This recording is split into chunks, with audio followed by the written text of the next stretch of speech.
What's up? Welcome back to the channel. We're going to do another one of the Nice Guy series. Alright, this is what, episode 37. A bit different from the usual. I'm not going to do a PowerPoint on this one. But something I'm discussing is the Become One or the Loner Archetypes, which I think Dr. Robert Glover is calls the measure. Alright. But I resonated more with the Become One or the Loner Archetypes.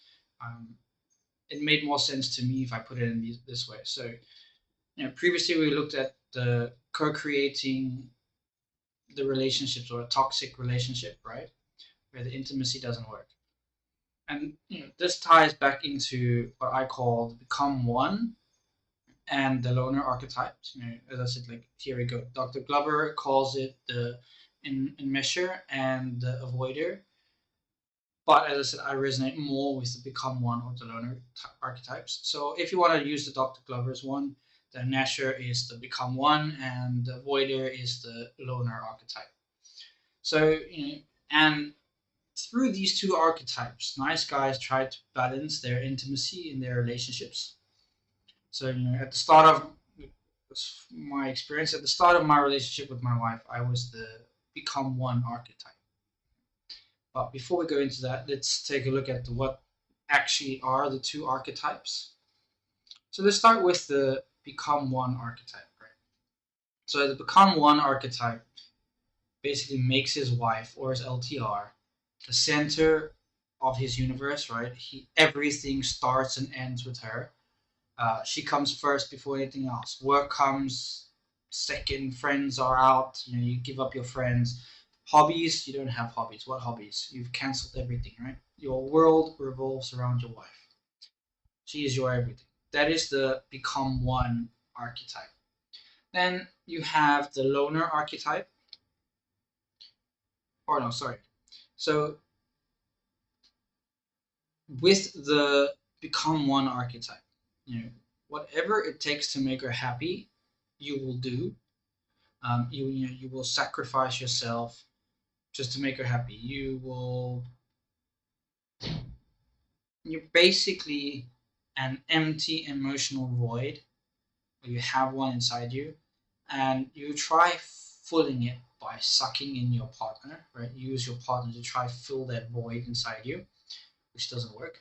Anyway, then you've got like this, the Loner archetype, and the Loner archetype is opposite, right? It is the opposite of the Become One archetype. He puts everything else first before his wife or LTR, long-term partner or relationship. His job will be first, his hobbies, friends, all of this will become before his wife.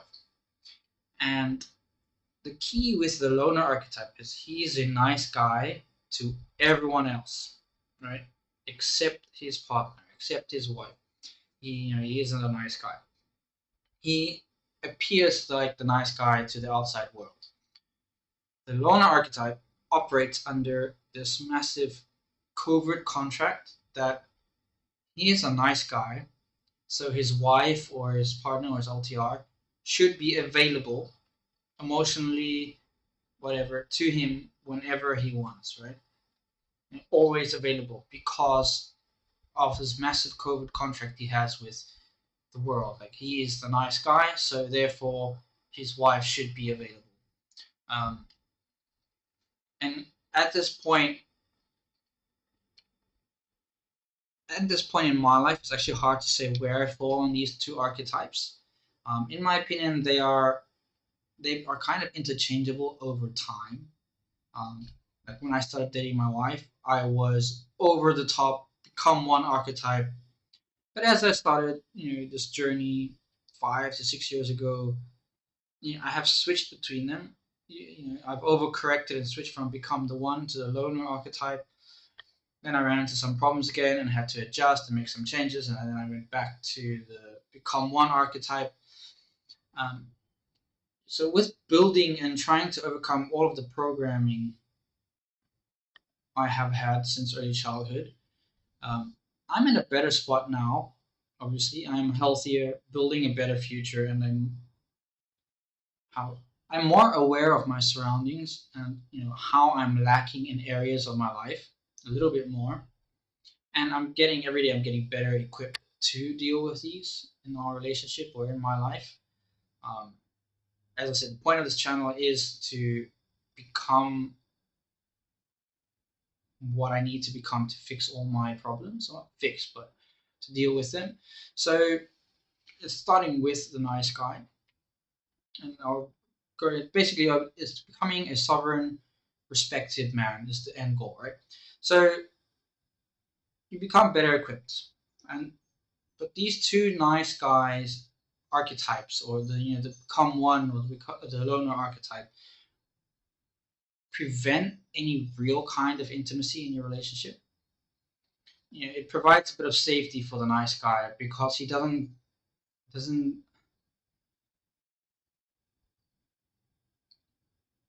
give up himself in a sense, right? And it prevents that real intimacy in the relationship. You cannot get it.